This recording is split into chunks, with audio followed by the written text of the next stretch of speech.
She had been invisible her whole life, waiting tables, swallowing insults, surviving. But the moment that dragon tattoo slipped from beneath her sleeve, the most feared mafia boss in Seoul forgot how to breathe. Because he recognized it. And it meant she was never supposed to be alive. The restaurant smelled like fried garlic and old ambition. Mary moved between tables like a ghost. Tray balanced, head down, smile practiced. 3 years at Seoul Grill and she had mastered the art of invisibility. No one remembered her name. Customers snapped their fingers instead. Managers looked through her like glass. She preferred it that way. Table 7. Again. Her co-worker Jin whispered, bumping her shoulder. They've been here 4 times this week. Big tippers. Don't mess it up. Mary didn't look up. She just refilled her tray and moved. She was good at moving. At disappearing into a room full of people. At being exactly what everyone needed her to be. Present enough to serve. Invisible enough to forget. What she wasn't good at was sleeping. Or eating properly. Or answering calls from the number she'd saved as don't pick up. Her phone buzzed in her apron pocket. She silenced it without looking. At the back of her wrist, just beneath her uniform cuff, was a tattoo she kept covered always. Small, precise. A coiled dragon eating its own tail. She'd had it since she was 17, and never once questioned why it felt like a warning rather than a decoration. She should have questioned it. Across the city, in a building that didn't exist on any public map, Shin Do-yoon sat at the head of a glass table. 12 men. 0 noise. His presence alone made the air expensive. She's been located. His aide's voice was careful, rehearsed. Do-yoon didn't move. His eyes stayed on the city skyline. Which restaurant? Seoul Grill, sir. A long silence. Don't touch her. His voice was quiet. That was always the dangerous kind. Not yet. Nobody asked why. In his world, you didn't ask why. You just obeyed and prayed that was enough. Before we go further, do you think Mary knows exactly who she is? Drop your thoughts in the comments. This story is just getting started. Table 7 was different tonight. 4 men in suits that cost more than Mary's rent. No menus requested. No pleasantries. Just silence and the kind of stillness that made the air feel watched.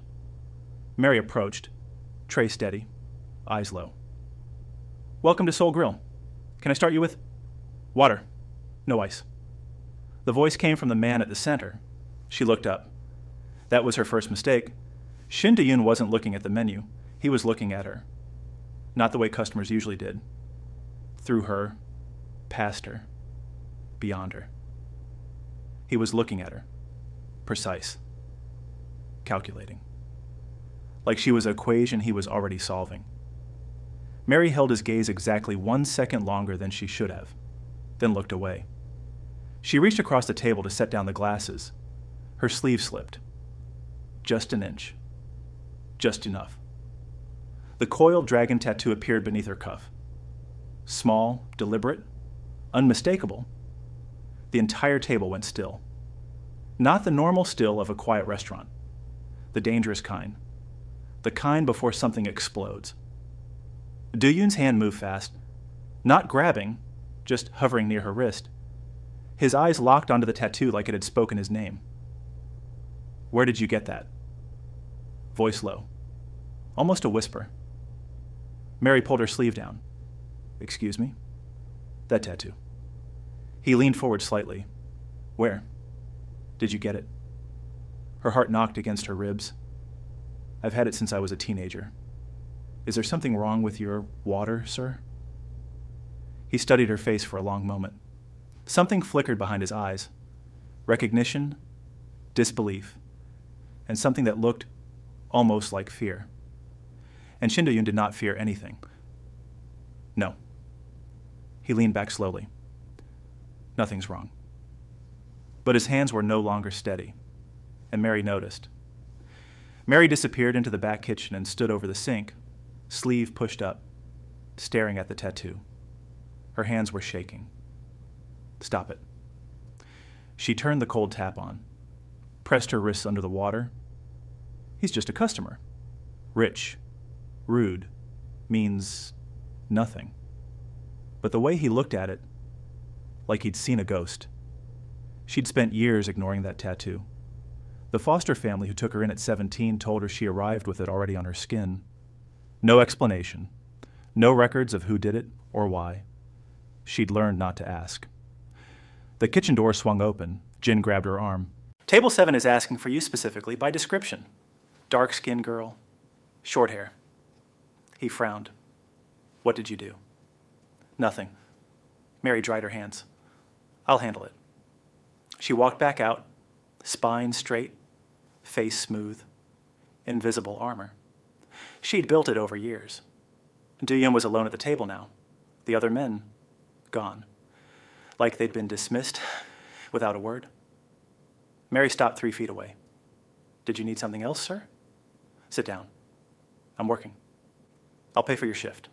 Sit down. She didn't move. I don't sit with customers. Something shifted in his expression. Not irritation, closer to respect. You're not afraid of me. Not a question. Should I be? He tilted his head slightly. Most people are. I'm not most people. She set his bill on the table. Have a good evening. She walked away. Behind her, Do-Yoon watched her go. His jaw was tight. His phone was already in his hand. He typed 4 words to his aide. Find everything on her. Because that tattoo didn't belong on a waitress. It belonged to a bloodline he'd thought was extinct. Mary's shift ended at midnight. The street outside Seoul Grill was quiet, wet from earlier rain. The kind of cold that gets into your collar and stays. She pulled her jacket tight and walked fast. 3 blocks to the subway. Same route every night. She never made it to the stairs. A black car rolled beside her. Window down. Do-Yoon in the back seat, jacket off, watching her like she was already his problem. Get in. No. Someone followed you out of the restaurant tonight. My men stopped him 2 blocks back. A pause. He had a photograph of you and a weapon? Mary stopped walking. The rain started again. Light, cold, indifferent. She turned slowly. Who sent him? That's what I'm trying to find out. Do-Yoon pushed the door open. You can stand in the rain and pretend you're not in danger, or you can get in and we can talk. She stood there a moment longer than necessary. Pride was expensive, and she knew it. She got in. The car was silent, warm, the kind of expensive that didn't announce itself. Do-Yoon didn't speak immediately, just watched the city move past the window. Finally, how long have you worked there? 3 years. Before that, different restaurant. She kept her eyes forward. Why does it matter? Because someone just tried to have you taken off the street. He turned to look at her. And in my experience, people don't hire men with weapons for waitresses. The word landed wrong. She felt it. Then what do they hire them for? His eyes dropped briefly to her wrist, then back up. Heirs. He said it quietly.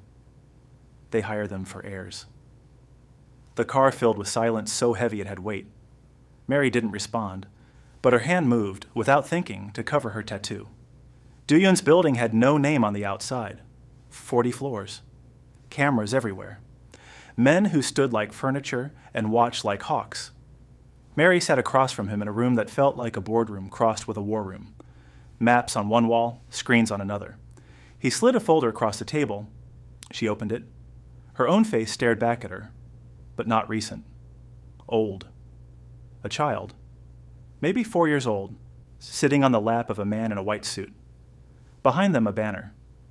A logo. A coiled dragon eating its own tail.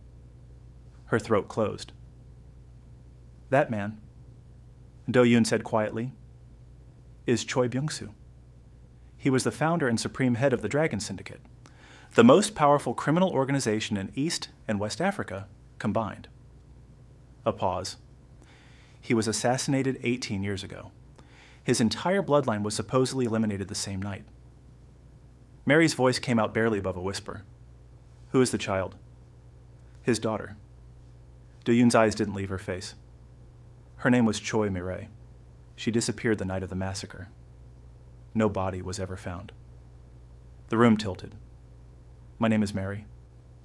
Her voice cracked slightly. I'm a waitress. I grew up in foster care. Your blood type is AB negative. He slid another page across. Hospital records. Choi Mi-rae was AB negative. Rare. Less than 1% of the population. Silence.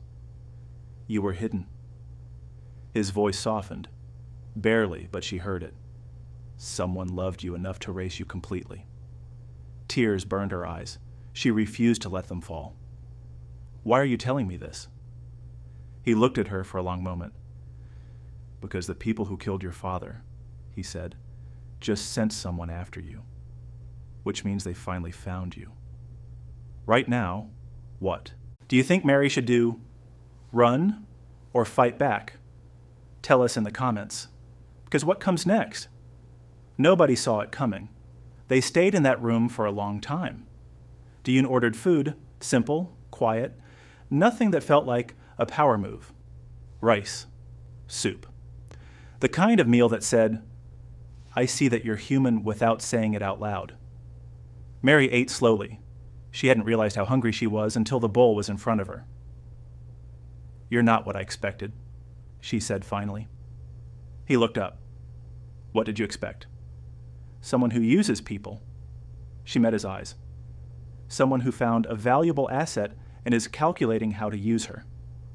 A long pause. I thought about it. He said it honestly. No apology. For about 30 seconds in the car. She almost smiled. Almost. What stopped you? The way you looked at that photograph. His voice was quieter now. You weren't performing shock. You were genuinely broken by it. He looked at his glass. I've seen too many people perform grief. Yours was real. Something about that cracked her open slightly. I used to dream about a man in a white suit, she said softly. I thought it was just a recurring nightmare. I never told anyone. She paused. He used to call me Little Dragon. Do-yoon went very still. That was Choi Byung-soo's name for her. His voice was careful. Only family knew that. The silence between them shifted, became something else, something fragile and enormous at the same time. I'm scared, she admitted. First time she'd said it out loud in years. I know. He didn't offer empty comfort, just truth. You should be. This is real, and it is dangerous. A beat. But you're not alone in it anymore. She looked at him, really looked. For the first time, and something in her chest quietly, dangerously opened. Morning arrived cold and brutal. Mary woke in a guest room she didn't recognize and remembered everything in a single, crushing wave. She found Do-yoon in the war room, screens lit, men around the table. The energy was different. Sharp, closed, military. She stepped in. He looked at her once, then looked away. Give us the room. The men filed out. She walked closer. What happened? He slid his phone across the table. A message on the screen. She read it. We know you have the Choi girl. Hand her over by Friday or we burn everything you've built, starting with the people closest to you. Her stomach dropped. Who sent this? Yan Tae-sung. His jaw was tight. The man who ordered your father's massacre 18 years ago. He runs the Eastern Syndicate now. He's been searching for you for years. Why? Because your father left everything to you. Every route, every alliance, every territory. The Dragon Syndicate doesn't die with the boss. It transfers by blood. He looked at her now, hard. You are worth more than I can protect, Mary. More than this building. More than my entire operation. She felt the shift before he said it. I'm sending you out of the country tonight. New identity, different continent. It's the only way to... You're getting rid of me. Her voice came out flat. I'm keeping you alive. You're making the decision for me. She stepped back. Just like everyone else who decided who I was allowed to be, her voice broke at the edge. I trusted you. Mary, don't. She turned. I spent my whole life being erased by people who thought they knew better. She walked out, and this time, he let her go. That was his mistake. She made it 4 blocks before they grabbed her. 2 men. Fast. Professional. A black bag over her head before she could scream. Her training kicked in. What training? She didn't know she had any until her elbow connected with a jaw and her knee found a rib cage without thinking. But there were 4 of them, not 2. She woke up in a white room. Bare. 1 chair. 1 light. And across from her, Yan Tae-sung. Older than she imagined, silver-haired, patient, with the smile of a man who had never once lost. Choi Mi-rae. He said her real name like he owned it. You look exactly like your father. She said nothing. I don't want to hurt you. He leaned forward. I want what your father left behind. Sign the transfer documents, and you walk out of here and live a quiet, invisible life. Like you always have. Something shifted in her chest. Invisible. That word. She had spent her whole life invisible. Erased. Hidden. Surviving. And she was done. My father built something, she said quietly. And you destroyed his family. For it? Business. He called me Little Dragon. Her voice steadied. Do you know what dragons do when they're cornered? His smile faltered slightly. A loud crash. Shouting. The door buckled. Do-yoon came through at first, jacket gone, expression carved from stone, eyes scanning until they found her. Something in his face broke open when they did. He crossed the room in 4 steps. I told you to stay. You told me to disappear. She stood up. I'm done disappearing. He looked at her for 1 long second. Then he stepped beside her. Not in front. Beside. Then let's finish this together. Yan Tae-sung didn't walk out of that room. The details don't matter. What matters is that when the dust settled, the Dragon Syndicate's stolen legacy had a name again. A face. A heartbeat. Choi Mi-rae, known as Mary. Alive. The news moved through the underworld quietly, the way earthquakes move before anyone feels them. Alliances that had been dormant for 18 years began to stir. Men who had served her father and survived sent quiet messages through quiet channels. We're ready, if you are. Mary stood on the rooftop of Do-yoon's building. Same city. Different sky somehow. She held the photograph from the folder. The little girl on her father's lap. The white suit. The banner. She heard footsteps behind her. Do-yoon stood at the rooftop door, hands in his pockets, watching her the way he had that first night at the restaurant. Except now it wasn't calculation in his eyes. You didn't have to come for me, she said. I know. You put your entire operation at risk. I know that too. She turned to face him. Why? He was quiet for a moment. The city hummed below them, indifferent and vast. You asked me in the car why it mattered who you were. He stepped closer. It doesn't. Not the bloodline. Not the syndicate. Not the territory. Another step. You matter. Just you. Her eyes filled. She didn't fight it this time. I was a waitress 3 days ago, she whispered. You were never just a waitress. He reached for her hand. Slow, deliberate. A question, not a command. You were always the dragon. You just hadn't remembered yet. She looked down at their joined hands, then up at him. I remember now, she said softly. And for the first time in 18 years, Choi Mi-rae, Mary, smiled like someone who was finally, completely, irrevocably home. She went from invisible to unstoppable, from forgotten to chosen. If this story moved you, subscribe and drop a comment. Which moment hit you the hardest? Because the next story, it's even more dangerous than this one.